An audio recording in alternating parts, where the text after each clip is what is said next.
श्री बुद्ध की प्रेरणादायक कहानियां। वर्तमान में कैसे जीना क्षमा की शक्ति।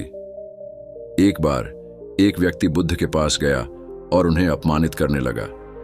बुद्ध शांत रहे और मुस्कुराते रहे।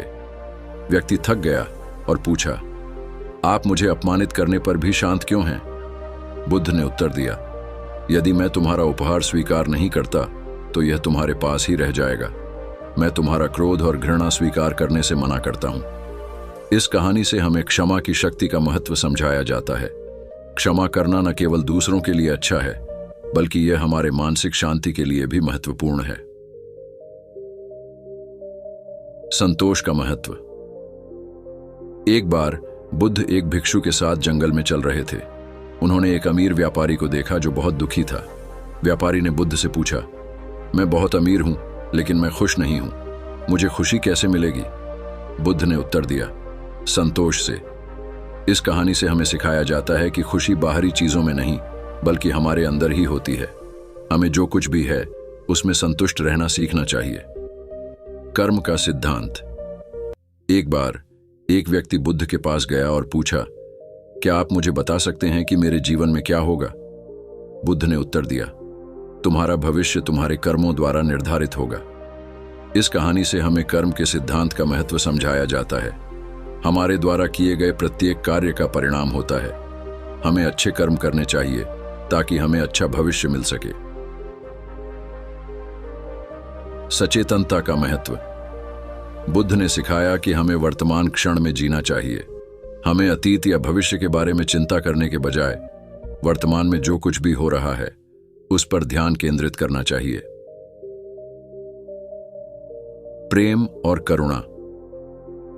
बुद्ध ने सिखाया कि हमें सभी प्राणियों से प्रेम और करुणा रखनी चाहिए। हमें दूसरों को नुकसान पहुंचाने के बजाय उनकी मदद करने का प्रयास करना चाहिए। निष्कर्ष। बुद्ध की प्रेरणादायक कहानियां हमें जीवन जीने का सही तरीका सिखाती हैं। हमें इन कहानियों से प्रेरणा लेनी चाहिए और वर्तमान में एक बेहतर जीवन जीने का प्रयास करना चाहिए। एक राज्य में एक राजा राज करता था। वह एक शानदार महल में रहता था जो कीमती पत्थरों से बना था और जिसमें तरह तरह की नक्काशियां की हुई थीं। महल इतना सुंदर था कि उसके चर्चे दूर दूर तक फैले हुए थे। उसके महल के मुकाबले का महल आसपास के किसी भी राज्य के राजा के पास नहीं था। जो भी राजा का महल देखता उसकी प्रशंसा के पुल बांध देता। अपने महल की प्रशंसा सुनकर राजा फूला नहीं समाता। धीरे धीरे उसमें घमंड घर कर गया। जो भी उसके महल में आता वह अपेक्षा करता कि उसके महल की प्रशंसा करे। यदि कोई उसके महल की प्रशंसा नहीं करता तो उसे बुरा लग जाता था। एक बार एक साधु उसके दरबार में आया। साधु से शास्त्र ज्ञान लेने के बाद राजा ने उससे कहा, गुरुवर, आज की रात आप यहीं ठहरें, मैं आपके रुकने की व्यवस्था करवाता हूं। साधु ने स्वीकृति देते हुए उत्तर दिया, राजन, इस सराय में मैं अवश्य ठहरूंगा। अपने महल को सराय कहे जाने पर राजा के अहंकार को चोट लगी। वह आग बबूला होकर बोला, गुरुवर, आप इस महल को सराय कहे इसका अपमान कर रहे हैं। ऐसा महल दूर दूर तक ढूंढने पर भी आपको नहीं मिलेगा। यहां ठहरना आपका सौभाग्य होगा, अन्यथा दर दर भटकने वाले साधु के भाग्य में तो एक टूटी फूटी कुटिया भी नहीं होती। कृपया आप अपने शब्द वापस लीजिए। साधु मुस्कुराते हुए बोला, राजन, जो सत्य है मैंने वही कहा। मैं अपने शब्द वापस नहीं लूंगा। ये मेरी दृष्टि में एक सराय ही है।